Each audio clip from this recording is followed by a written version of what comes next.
Hello viewers, welcome to 2Nerd Digital Agency.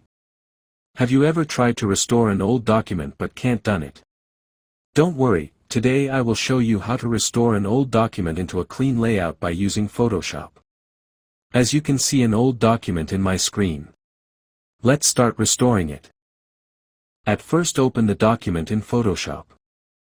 Now create a blank layer by clicking on this plus icon from the layer panel.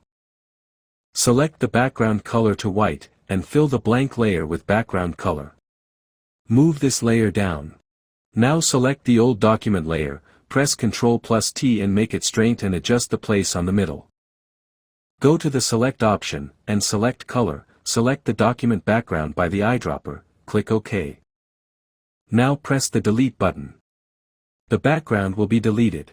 Press Ctrl+Shift and I, select the foreground color to black. Press Alt+Backspace, deselect by pressing Ctrl+D and see the magic. Look, the document restored so nicely, there are no old look exist here now. That's how you can restore any old documents in Photoshop, just follow the process carefully. If you can't do it or face any problem while doing it, you can contact with us. We provide professional old and scanned document restoration service. Visit 2nerd.com or contact via WhatsApp or Telegram. Thank you.